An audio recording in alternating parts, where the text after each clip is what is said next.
Tuesday.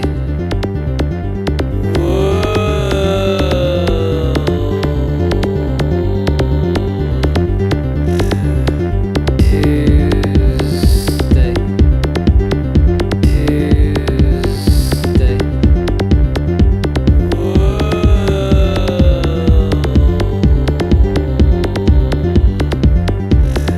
Strange.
I have experience seeing how other countries treat the women. You want to judge the health of a civilization? How well they treat their women when they have children. You want to get to a big one? We'll get to it right now.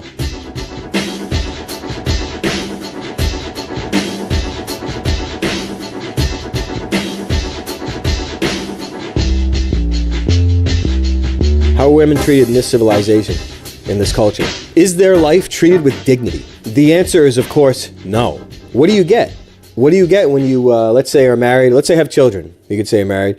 You get any time off from work? What do you get? What is it?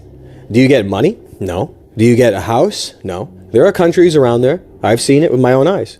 Kuwait, for example. You get married in Kuwait. 2 Kuwaitis. Government gives you a house.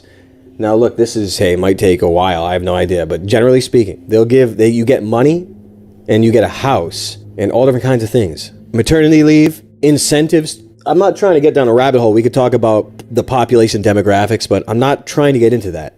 I'm trying to stick to women. I guess you can't separate them because there's a reason they're doing this. There's a reason why there's non-living entities in this world that are coercing women to not have children by force, by making childbirth too time-consuming or financially penalizing. We could go on about this forever. This is a book, this whole thing. But generally speaking, women, I don't know how they feel they're treated in the United States, for example. I don't know if they're with the voting and the working. They love to work full-time. They love to pay taxes. It's so crazy how women were so hungry to pay income taxes.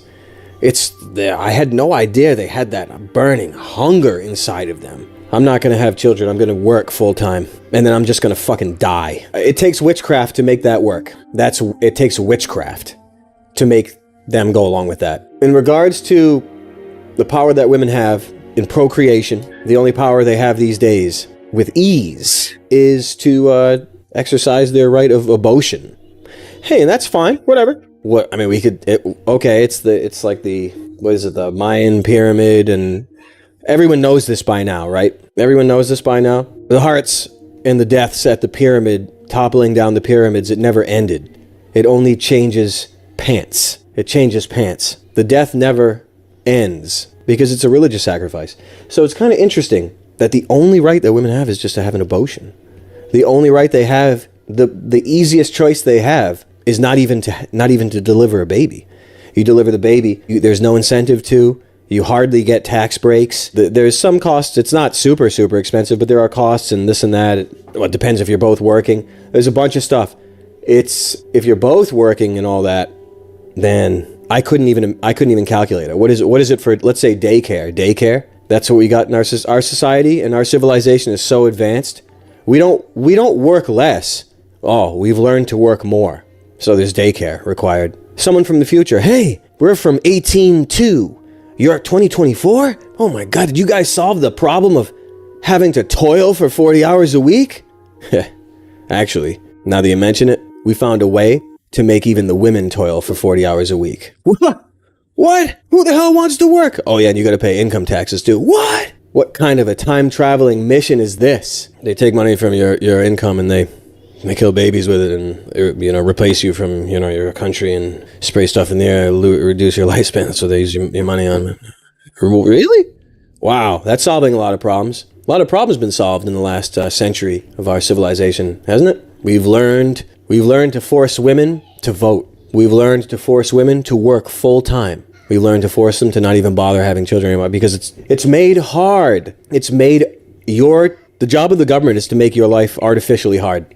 That's all. This is what it is. Robber of time and a robber of energy is invisible. It's not a guy with a mask on. These things are done in a system, Nimrod's system. It's the only way you can pull them off while still keeping your head attached to your shoulders. You have to do it this way. Otherwise, your head falls off your shoulders because the people are like this. Nope, nope, nope, nope, nope, nope, nope, nope. And your head ends up coming off your shoulders.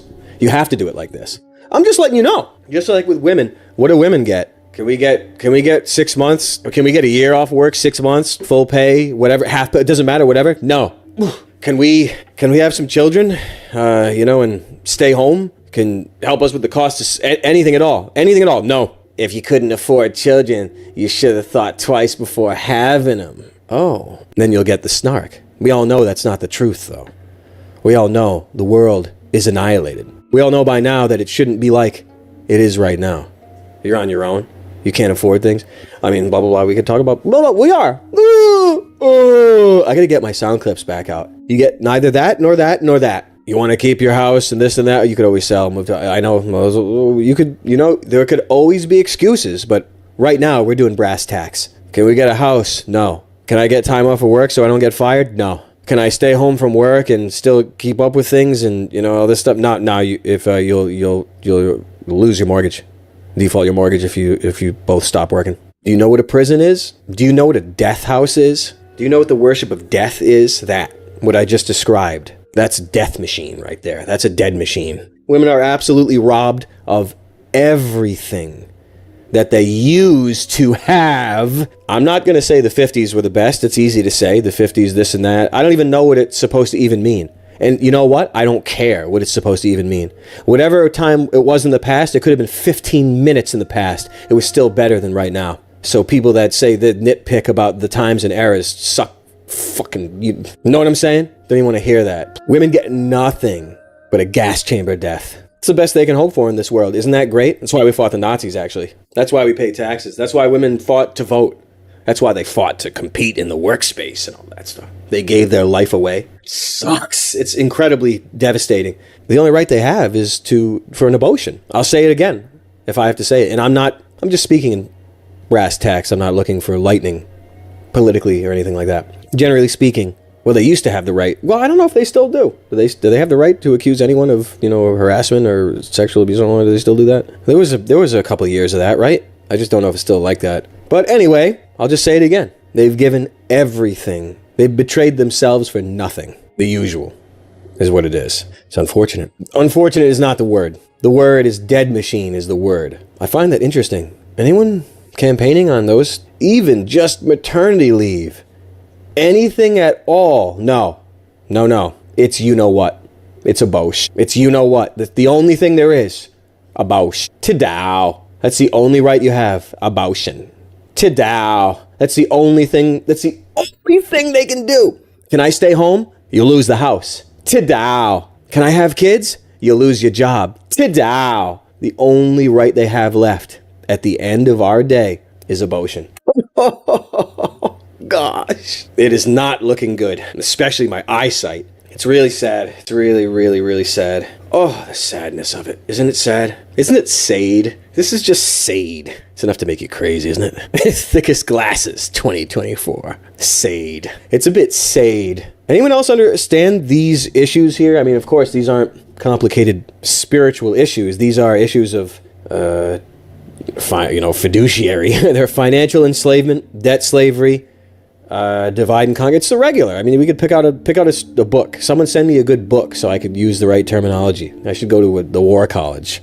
Oh, well, I mean, there are some more rights. Run commentary and be involved with every single thing that was strictly men only. So they got that right and a bausch. That's the only two rights they have. But they don't have the right to throw bigger girls out of the girls' bathroom. They actually don't have the right to do that. I like part of the title, Why Are Women Treated So Badly, rather. And I always like getting into that because we're always looking for shadows. We're looking to gain some focus and perspective on the shadows on the wall and the snares that slow you down or stop you that are unseen. There's an obsession with this as of late because where I'm at requires this obsession. It's an obsession. I'm looking to become more obsessed. So I just wanted to say that I get inspired when we talk about women, how they're treated or what they have become. But let's say, okay, who here is going to vote for a woman? Let me say this. Anyone voting for a woman? Hey, that's fine. We could get into suffrage if you want. We could get into the end of the world if you want. I think we already know this by now, though. Unfortunately, women have deprived themselves of their fullest potential and fullest destiny and quality of life by participating in politics, okay? Hey, I'll say it if I have to. What was next after the vote? Well, time to get up, time to get your ass out of bed and go work. Who wouldn't want to toil all their lives? And then when they're done, they just die. Who wouldn't want that? So there's a bunch of different reasons for a lot of things. But I will start again by saying I'm sorry that they're going through this. Yeah, I'll say it. I'm sorry you're going through this. You know, that's a classic. It's unfortunate. It's not worth getting upset about. We could go on and on about all of this for a long time. We could make fun of them. We could make fun of ourselves. You know, because ultimately it's men's fault. I'm not gonna shirk these. I'm not going to shirk the biblical hierarchy. Okay, I'll put it in those terms. I'm not into blaming parties who have been deceived. I'll just say that. So, just like most things, women and a lot of times men can tricked all the time. A lot of times women and children can be tricked easier. That's just generally speaking. That's all. I'm just saying that because it's true. And I need not even defend it. You understand? You understand how I feel about this? Due to matters of hypnosis and witchcraft and biology, these facts are inalienable. That's all. But, I mean, hey, they're welcome to the party, pal. They're in here. They're voting, they're working, they're doing your football commentary. The things I say they're not denigration. They're really not. What's worse, the women coming into the football space? I guess you could say it's a sacred space. I mean, whatever. What's that? What's worse? Women getting into, let's say, politics and football, or people who have already gotten into politics and football? Which is worse? I don't know. Flip a coin. Watch Sleepers. Last time I watched it, it was with the sound off because I wanted to see it for the first time. Those guys are in the cave, they're talking about football. Or they're talking about politics. Political football, if you will. They're talking about all different kinds of stuff. Bathroom disasters. Who knows what else? Who knows what other nutty stories there are going around. Stories of lifting weights. Stories of using the belt trick. Stories of talking on racial terms. Talking along racial lines. Or talking along anything at all, or football lines. Next thing you know, someone with heels, their toes out, their legs out. And look, this is not a denigration, I'm just being funny. Or at least I think. And someone tits up the room. The guys are like, then they just leave, or they fucking die. The allegory of Charles's Cave. And that's when sexuality enters into a room, when there's men trying to actually get something done. Next thing you know, things start getting sexual. Changes the dynamic, changes the destiny of the conversations that were about to go down. You understand? You understand what the butterfly effect is referring to? That's the best example, is that. Untold knee slappers left unsaid because of delicate ears. What, you think we're the same? You think everybody's the same? Take a look around. We know damn sure there aren't many people that are the same. Well, there are many people that are similar. Different sexes are very different. That's what I'm trying to say. Okay. I think we all know this by now, don't we? Oh, wait. Nobody knows anything anymore? Wait, did I sleep through a reset? Whoa! Did I just sleep through a reset? I wake up. I don't know when it started. With Barry Obama. That's his name. It started with him. Remember Obama? Started through that. And now look, the butterfly effect. Untold knee slappers left unmuttered. Incredible laughs. The forging of brotherhood. I mean, let me put it this way. There's a bunch of guys in a cave. Okay, this is Charlie's allegory. There's a bunch of guys in a cave, and they're reading these. What happens when something sexual this way comes? Next thing, everyone's thinking about nutting. It is what it is. It is that it is, because that energy, you cannot define it. You cannot deny it. It is defined. We are defining. You cannot deny the changing of a social situation. And I'm doing just like a really bad whack at defining these things, honestly. So I'll keep going. The cave, the dynamics, everything is changed. The divine feminine, divine masculine. I mean, we can go on about it, but I don't remember. So we're going to have to make it up. But what I'm saying is, let's say women are participating in the vote. What do they have to vote for? They got a woman. What's the platform? Let me guess. Abortion. Let me guess. Abortion. Wait, what's the only right a woman has in the West these days? The right to have an abortion. That's it. It's the only right a woman has these days. It really is. And, you know, in the family courts, they have a lot of sway in the family courts. But generally speaking, that's it. This is the worst ending. And I'm just trying to be light about this. I'm not trying to doom or dread anybody. I'm really not. I'm just trying to be a little bit levity. But if you guys want to talk real for blacks and women, what we're living through right now for them is the worst ending. You're fucked.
What's going on right now. I'm not going to tell this story unless anybody's watching.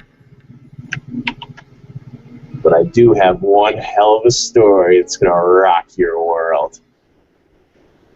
It's going to rock you. This story's going to rock you. Be ready for a story that will rock you. Are you ready for a story that's going to rock you? This is kind of dumb, man. I wish I could see, I wish I could chat with you folks while this is going on. This is not really a hangout, is it? It's just kind of like something, some techno thing. I'm not into that. I'm into old school. I like to see a man's eyes when I kill him.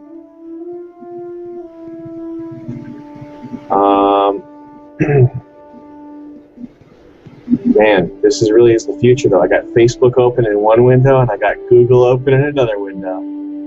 This is just like the future. Okay, we're almost ready to start.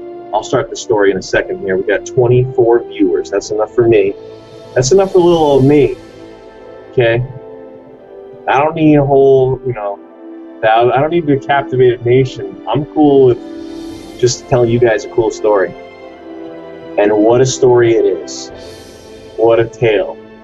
This is the boring story. It's probably going to make you mad. You should leave now. You shouldn't watch this. All right. We'll go soon.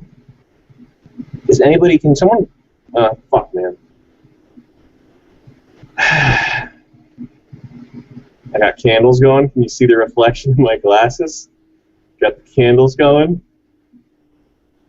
This is cool, man. Okay, we'll start now. All right, so this is a... I'll close that window.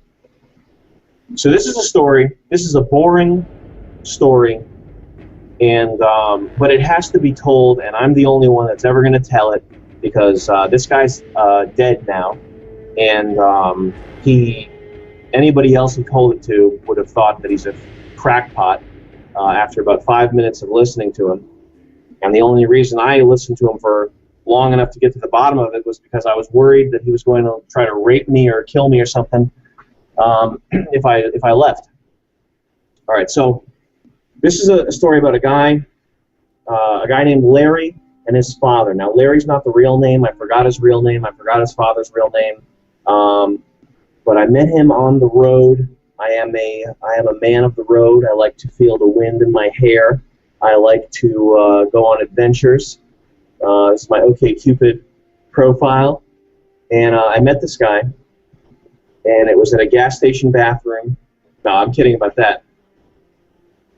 But his name was Larry, and he was just this crazy bum. Hold on a second. Let me take a sip of this hot coffee right here. That is good, fresh, hot coffee in a nice, clean glass container. You can see right there the clean glass. And it's hot coffee because this is it's water, but it's whatever I imagine it to be.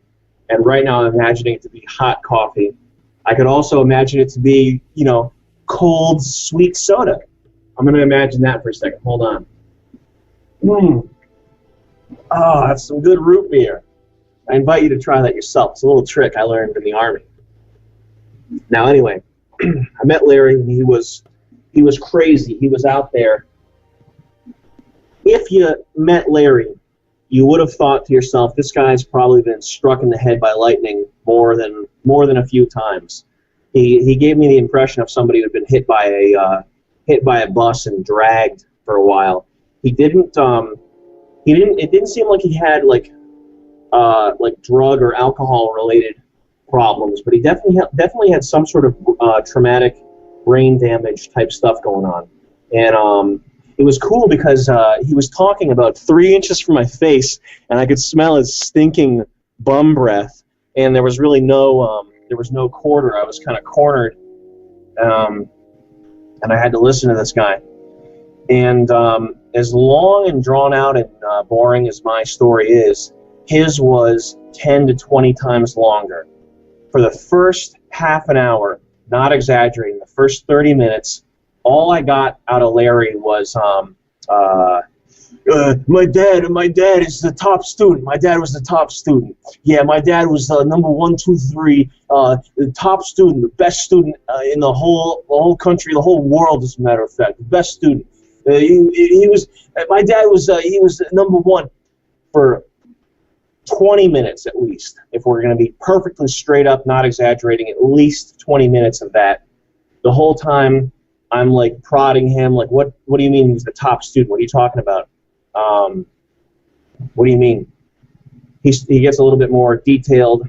My dad, he won all the prizes. He won the 1, 2, 3 prize. He won the best boy prize. He won the top of the world prize. Can you guys hear this? That would be pretty fucked up if I did a half-hour long story and I didn't. There was no audio. Test. Checks out. Okay, here we go. So his dad was the top student. He won all the prizes. He won the key prize. He won the prize du jour. He won the Grand Prix. He won the Grand Prix prize. So after a while, I start putting the pieces together, and it's I guess what the deal was that his dad, who was a first-generation Greek immigrant. Now this is back in the 30s and 40s. Back then, Greek people were worse than blacks. When JFK was elected president, it was a big deal because JFK was the first Irish Catholic president. He was the first president that wasn't a blue blood Anglo-Saxon Kennebunk or Kennebunkport or whatever Maine guy like the Bushes and all the other folks. So hey laddie, we finally got a president of our own, eh? The Irish mix were very pleased that they had their lace curtain, drinking, womanizing president. He's a good guy. Anyway, so Irish Catholic, that was very controversial, becoming president. Greeks were the untouchables, the Indian caste system. Greeks, it was legal to spit in a Greek man's face. It was legal to kick Greeks in the testicles if you saw them, if they bothered you. So his dad had a really hard time, especially because, as I found out, his dad was an architect. And his dad was rolling in these Ivy League circles. He was involved in academia, and the prizes were all architectural prizes. Now, you folks out there, if you don't have an appreciation for architecture, please look into it. Go on Tumblr and search for tags, look up brutalism, look up Art Deco, look at some cantilevered houses, some modern homes, but architecture, out of all the things that people do, there are practical things that people do, there are time-wasting things that people do, and then there are most of the arts are time-wasting things, but a small section of the arts are things that uplift humanity out of the sewage, and architecture is right there at the top, leading the way. Architecture is one of the most fantastic and impressive things that human beings can do. So his dad was a very promising architecture student, allegedly. According to Larry, his dad was the top student of architecture in the world. So what happens next? And one side note, I thought it was funny the way that Larry, who was not an architect or anything, but he was trashing Frank Lloyd Wright, and I thought that was so funny. Frank Lloyd Wright is the biggest cock of the walk architect of all time. Oh, he's just so beautiful, it's so beautiful. But his anyway, it was funny hearing this bum guy talking about Frank Lloyd Wright like his stuff was trash, and the Frank Lloyd Wright's most famous or masterpiece building, was it Falling Water or whatever? It's in Pittsburgh, I think. But he was like, yeah, dude, that building sucked, bro. That building sucked, man. It collapsed, and they had to rebuild it like a dozen times, man. Frank Lloyd Wright sucks. I thought that was pretty funny. Anyway, so his dad is winning prizes left and right. Harvard, Yale, Oxford, Sorbonne, And even when the odds are stacked against him, even when the architecture professors allegedly are rigging the contest so that the poor first-generation Greek immigrant guy doesn't win, because they give the architecture students problems to solve, and the problems they gave the Greek guy were harder or impossible. They gave him impossible problems. He solved them. They gave him the hardest problems that were not possible. They were trying to steamroll him out of there. Top student solved them all. But after school, he didn't have any opportunities for work. He couldn't get a job, at least doing the sort of high-profile, prestigious, or working for prestigious, high-profile firms or whatever, because he was first-generation Greek, which was a big deal back then, I guess. But then what happened was World War II came along, and they had need of talented engineers and architects, and they didn't care what the pedigree was. And so, according to Larry, his father designed a missile factory. He designed a missile factory. So it was World War II, and my father, he designed a missile factory. He designed a missile factory. He won the prizes. He won the Grand Prix. He won the 1, 2, 3 prize. And so World War II, he designed a missile factory. And my father, he's the only person ever to have gotten His Majesty's highest degree of First Order, the best in the world, the Platinum Edition, deputy from a standing admiral. Now, he was the deputy admiral, highest order in the nation, and it was a great honor. He says all this pseudo-military bullshit, unbelievable string of words that can't possibly be a military rank, a bunch of bullshit, saying that his father was a deputy admiral. This is going on. This is about an hour into the story. I'm uncomfortable, but I'm curious. I want to hear what kind of it's just crazy. I'm watching a crazy person. He pulls me into this back room, and I'm getting ready. I'm thinking he's gonna pull his pants down or something. I'm thinking he's gonna do one of these on me right here.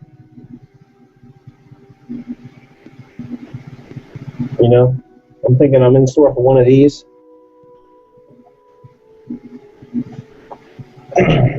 Pulls me in the back room, and he produces from under a table or behind a couch or something this pile of shitty, unorganized papers. It's a fucking mess. There are 3 cats. It's just a mess. He produces this giant piece of parchment paper with beautiful calligraphy on it, and it says exactly the string of incoherent shit that he said. Not His Majesty, but His Majesty's highest order of the land hereby deputizes so-and-so Souvlakis, whatever his dad's name was that I forgot, as journeyman ambassador admiral. This signed this day, something 1945, Admiral Johnson, or whoever. And I looked these names up later. This is from years ago, but after he told me the story, the names were still fresh in my head. And so I looked them up, and it was the admiral of the United States Navy, the top guy during World War II, had actually made the Greek guy a admiral, deputy admiral, whatever the fuck.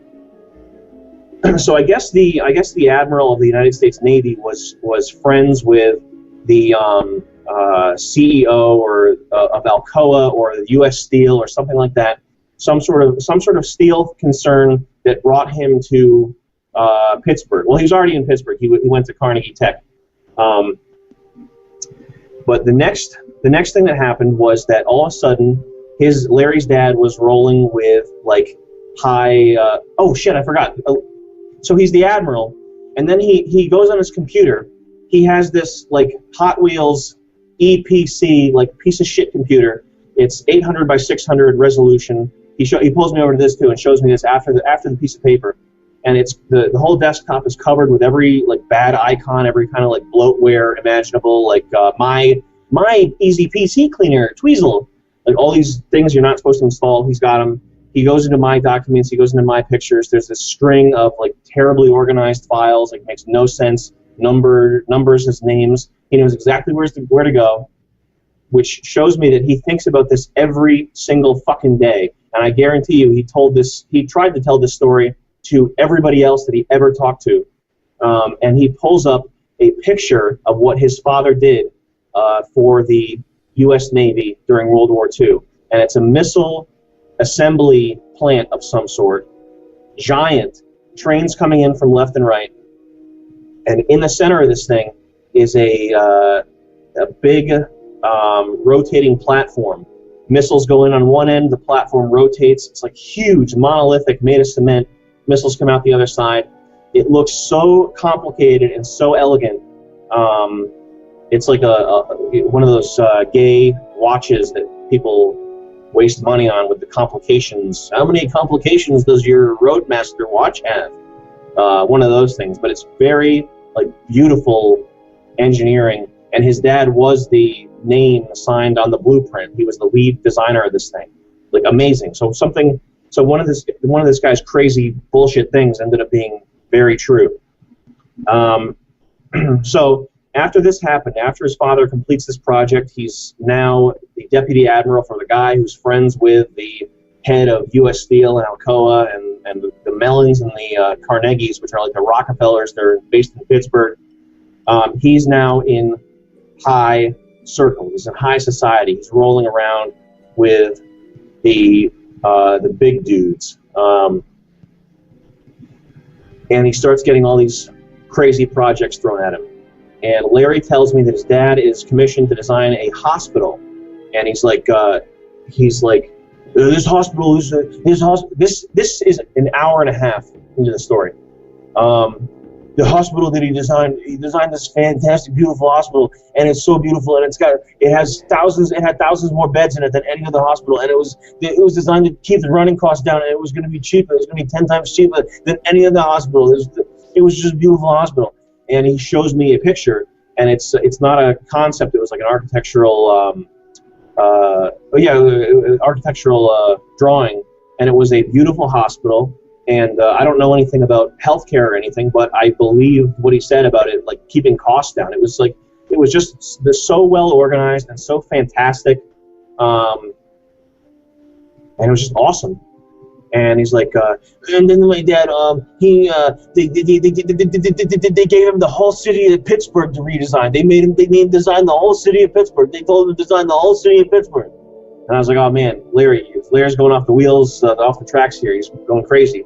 He pulls out a blueprint, and it has the whole city of Pittsburgh, and it looks like the city of the future. This is the time before the United States steel industry was second to China. This is when the U.S. Steel was top dog. Pittsburgh was the city of the future. It wasn't some shithole slum with a few nice neighborhoods that it is now, and a nice university. It was the city of the future. It was the Jetsons, all that shit. The map is absolutely fantastic, like unbelievable. I'm going to start to tear up if I think about the story in its entirety. And there was a stadium. I think they might have torn it. They might have tore it down, but there was a stadium. He didn't get to build the whole city of Pittsburgh. They decided not to. They decided to give it to somebody else. That's part of a different thing. But he did design a stadium. The stadium, it was like some alien. And this was a real stadium. It was, if you look up whatever the Pittsburgh faggot football team stadium was a few years ago, you'll see it. And the whole cool thing about it was that it had a dome, and the dome was not designed for inefficiency. It was designed like some sort of art object, like an alien, like monolith, like an ancient Egyptian thing with a massive. It wasn't designed for efficiency. It was a massive piece of steel, like 1 million tons or something. And Larry was explaining all the great things. Well, it's the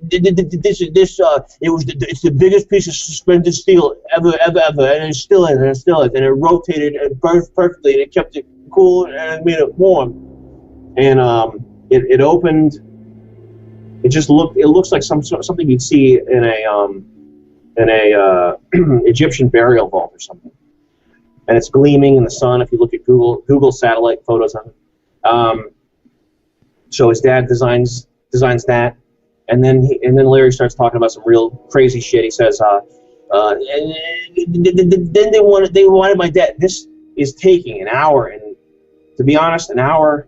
This is about an hour and a half, if we're not exaggerating, but that's real. And then my dad designed the floating city. They had my dad design the floating city. He designed the floating city. And obviously Larry has been like sniffing paint or something. He is so damaged. He has no short-term memory of what he's saying. He's just saying things because I have to remind him of what he just said. And he's just like babbling. And he pulls out another piece, another like beautiful scroll that's tucked under his desk with the 3 cats crawling all over it, and it's the 1950 or whatever World's Fair, and the World's Fair exhibition pods are all like suspended on like steel rods or something, and it looked like what the fuck is that movie? Lord of the Rings. It looked like some sort of elvish city. But it also looked like it could have worked, like knowing that his father was like this brilliant engineer and architect or whatever, it probably could have worked. But he never got to design that. And he's telling me all this stuff, like the Carnegie and Mellon, like the Rockefeller of their industry, of the steel industry. They were like horrible pieces of shit. And he's telling me that they sold out. They sold the entire like U.S. steel industry to China. Like they sold the whole. They sold out, basically, like giving for whatever perks they got personally. And part of the deal was that I.M. Pei, the famous architect who designed the pyramid at the Louvre, who was also the son of the CEO of the Bank of China or something. I'm getting all the specifics wrong because this was years ago. I didn't write any of this down, and it was just I didn't know what to do with it. But anyway, I.M. Pei, part of the deal, the U.S. steel industry being sold out to China, part of that whole bargain. And obviously, I don't know if this is real. This is just what Larry said. But everything else that he said was a real thing that was on a piece of paper. So I have no reason to believe that he's like completely making things up. But part of the deal was that the CEO of the Bank of China was like, oh yes, I want my son to be famous architect, so he is going to design. He's going to design all the things now.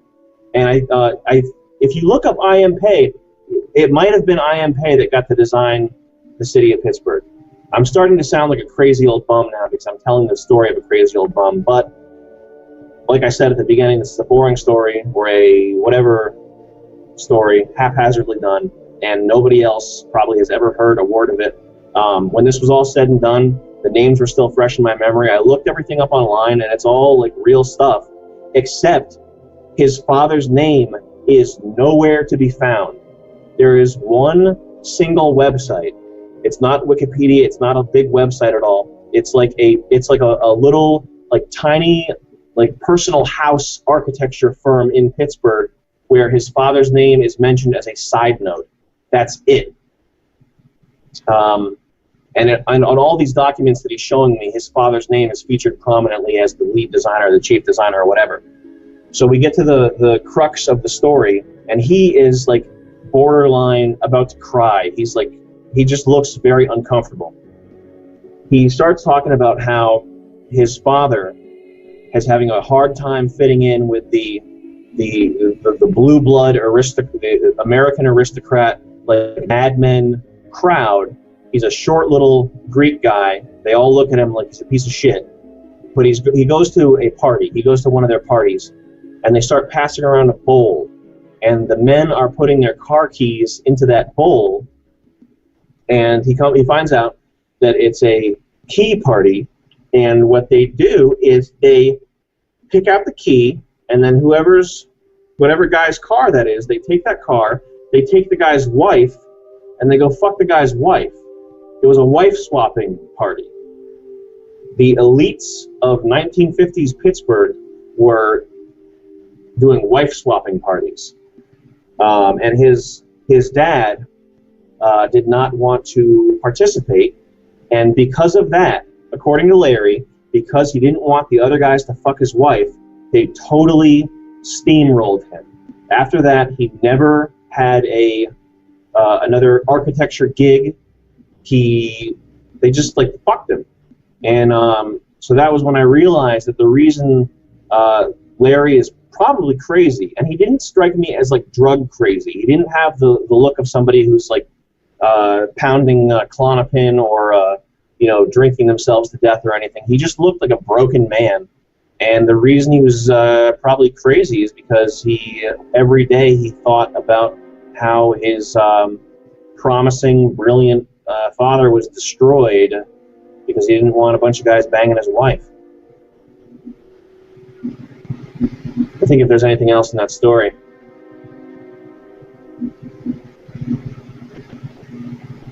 No, that's about it. I mean, sorry if that wasn't like relevant or interesting, but I think about that from time to time, and it's just like an awful thing. And there's no even whispers of that guy's name online, so I figured I better tell it. And I wanted to try out this cool new Google Hangouts. This Google Hangouts so cool! All right. What's next? What else is there? We have some videos we shot. We are. Two days flow like a river of desperation.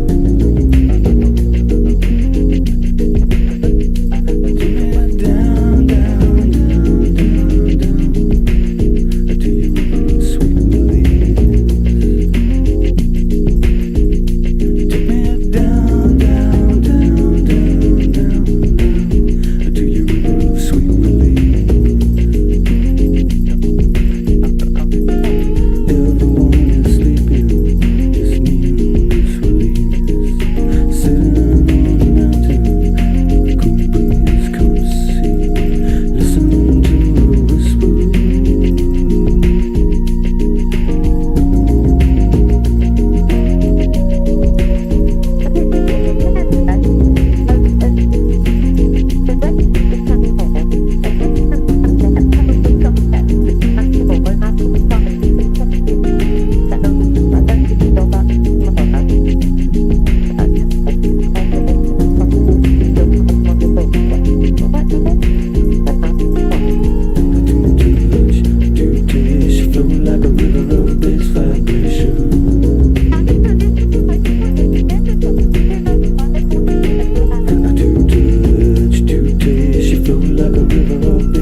あなたの夢に私を保てる？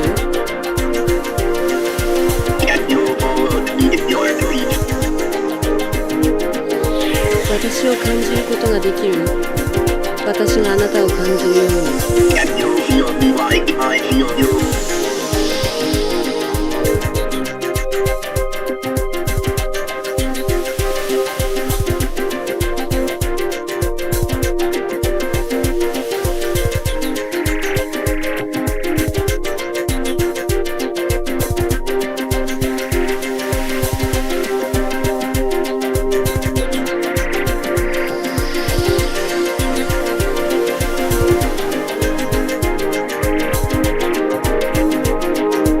あなたの夢に私を保てる？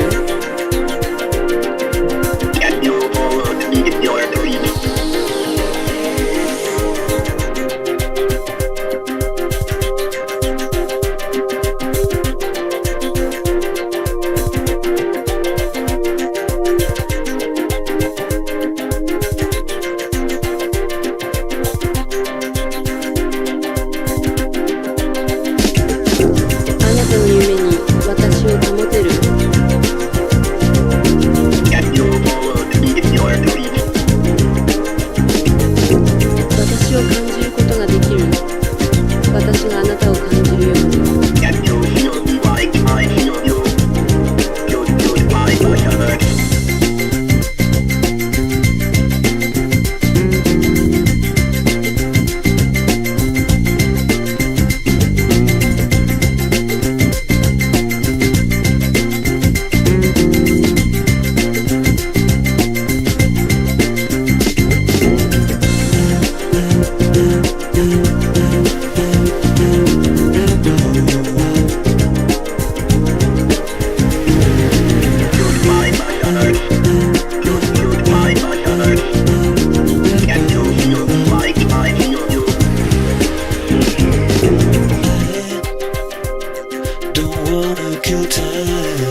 It's a beautiful destination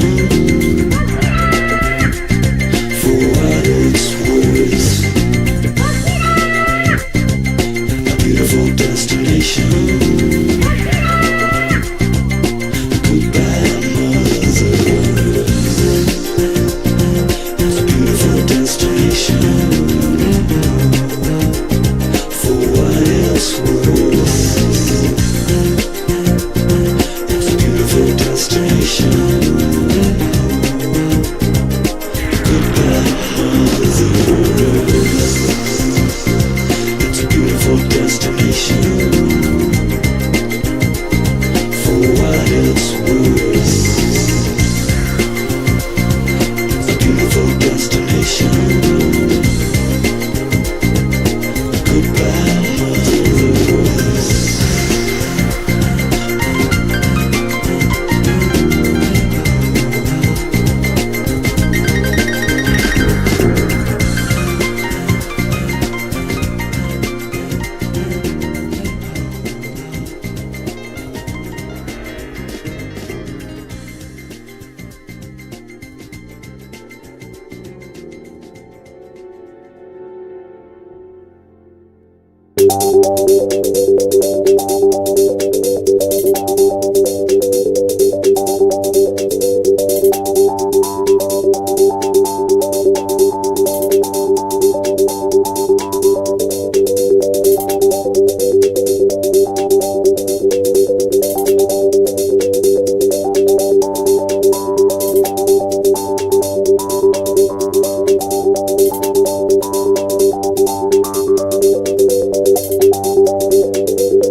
start quaking, but.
No heavy petting, please, whilst we're performing.